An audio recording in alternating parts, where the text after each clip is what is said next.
నాకు సివిల్స్ అంటే ఒక అవగాహన వచ్చింది. నా ఇంజనీరింగ్ కంప్లీట్ అయిన తర్వాత అసలు సివిల్ సర్వీస్ ఎగ్జామ్లో ఎన్ని దశలు ఉంటాయో అని కూడా తెలియదు మాకు. అంటే అంత రిమోట్ బ్యాక్గ్రౌండ్ నుంచి వస్తున్నాం. మాకు హిందూ న్యూస్ పేపర్ దొరకడం కూడా చాలా కష్టం అనమాట. మీ విషయానికి చిరునామా బుక్తోనే నాకు తెలిసింది సివిల్స్లో అంటే 3 స్టేజ్లు ఉంటాయి, ప్రిలిమినరీ, మెయిన్స్, ఇంటర్వ్యూ ఉంటుందని తెలిసింది అనమాట. దాన్ని బట్టి మీరు అర్థం చేసుకోవచ్చు అంటే ఎంత అవగాహన రాహిత్యం అందో మా దగ్గర ఉందని. అవగాహన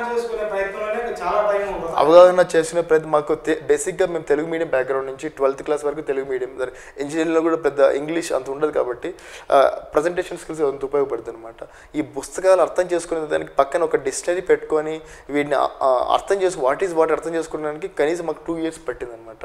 తర్వాత రైటింగ్ ప్రాక్టీస్ ఇవన్నీ ఇంత టైం పట్టింది.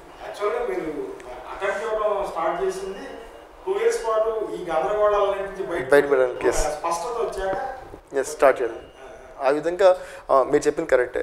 2 years కూడా గ్యాప్ తీసుకునేది కూడా ఈ గందరగోళం అసలు ఏంట్రా, అసలు సివిల్ సర్వీస్ అంటే ఏంట్రా, అసలు మెయిన్స్కి ఆన్సర్లు ఏ విధంగా రాయాలా, దాంతోపాటు జాబ్ చేయడం వల్ల ఒక మెచ్యూరిటీ లెవెల్స్ అనేది కొద్దిగా పెరిగినాయి. దాంతో 2014 నుంచి ఇవ్వడం జరిగింది. చూసాను. ప్రిలిమినరీ నాకు ఎప్పుడు క్వాలిఫై అంటే అన్ని అటెంప్ట్స్లో ప్రిలిమినరీ క్వాలిఫై అయినా అనమాట. మెయిన్స్ అప్పుడు మటుకి 2014-15 మెయిన్స్ అప్పుడు ఆ 2 mains I did not qualify. ఆ year 2014 that was my first mains examination. ఆ ఇయర్ ఎగ్జామ్ సోషాలజీ మీద అంత కాన్సన్ట్రేట్ చేయలేదన్నమాట.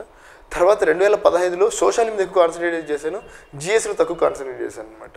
తర్వాత ఆ తప్పులు ఒక్కొక్క స్టేజ్ నుంచి నేర్చుకుంటాను.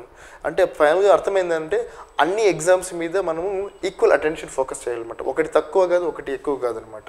సో అందుకోసమే 2000 చివరి అటెంప్ట్లో అన్ని మిగతా 4 అటెంప్ట్స్లో చేసిన మిస్టేక్స్ అన్నింటినీ ఈ 2018 అటెంప్ట్లో దొరకనీయకుండా జాగ్రత్తలు తీసుకున్నాను.